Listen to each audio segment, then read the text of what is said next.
Okay, so in the last video on universal gravitation, we used it to find out where we get some of our numbers that we use for gravity around the surface of the Earth, among other places. We also took a look at the gravity around Mars. Now we're going to actually find the force of gravity, and we're going to take a look at that. So last time we looked at getting the forces to drop the masses there to actually find an acceleration. This time we're going to take a look at the actual forces involved, find a value for the force itself.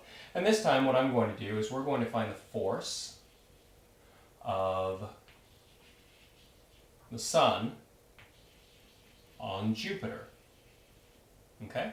So Jupiter goes around the Sun, and it is at a distance from the Sun of, where did I write that down? There it is. 7.79 times 10 to the 11th meters. Now it's not always at that distance, it'll actually change a little bit, but this is the length of what's called the semi-major axis, and it's a pretty good average value for the distance of Jupiter from the Sun. We'll talk a little bit about elliptical orbits and so forth, but it's pretty close to circular, so you can imagine that this is the radius of a circular orbit. And we're going to take a look at that in our next video. Okay, the mass of Jupiter, which apparently its notation looks like a very fancy number 4. The mass of Jupiter is 1.90 times 10 to the 27th kilograms. Turns out there's a whole lot of matter that makes up Jupiter. Okay. We're also going to need the mass of the Sun. The mass of the Sun is 1.99 times 10 to the 30th kilograms. Now, if you remember from our last problem, we saw that the mass of the Earth was about 6 times 10 to the 24th kilograms. So Jupiter is almost 1,000 times more massive than the Earth. It's actually closer to about 300. And then the Sun is slightly more than 1,000 times more massive than Jupiter. And so it's got a lot more material. Because of that, the gravitational forces involved with these much larger bodies can be much bigger. Although, we're dealing with a much further away distance. So let's see what we get for the force of gravity between Jupiter and the Sun. Now remember, for Newton's third law, if the Sun is applying a gravitational force onto Jupiter, the third law pair for that is Jupiter is actually applying a force onto the Sun. Okay?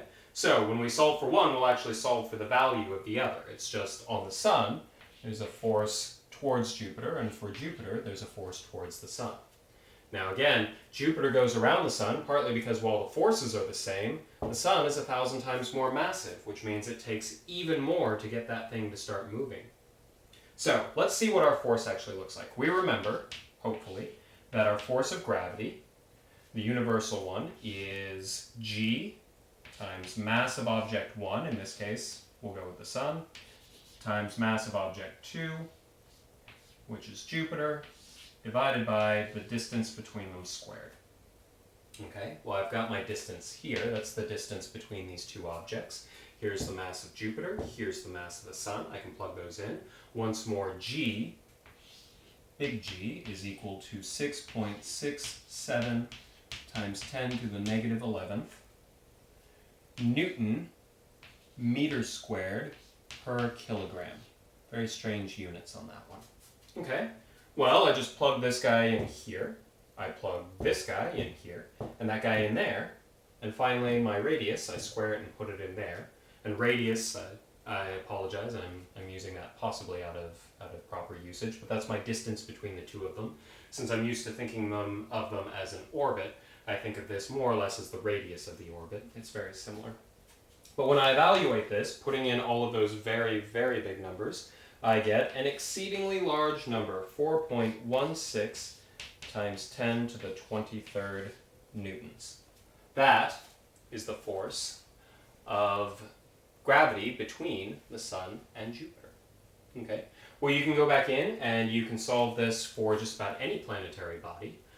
You would need to If you're going to find the force of gravity with the sun, then you would still use the mass of the sun, but you'd need the mass of, if you wanted to find Earth, for instance, that would be 5.94, I think, times 10 to the 24th kilograms. The distance between the Earth and the sun is 1 astronomical unit, which is 1.49 times 10 to the 11th meters, as I recall. Now you can see Jupiter is about, I want to think it comes up to about 5 AU, maybe 4.8-ish. And so it's about 5 times further away from the sun than the Earth is. Okay? But you can plug those numbers in and compare your two forces. See how they compare. Now, the Earth is significantly less massive, but it's about 5 times closer. So you might be surprised by the results. Take a look at that. But this is an example of using universal gravitation and getting an idea of the forces between objects in deep space. This sort of thing is the same thing that's used to describe the force of a star on basically the rest of the stars in the galaxy. So this is a very important equation for studying the universe.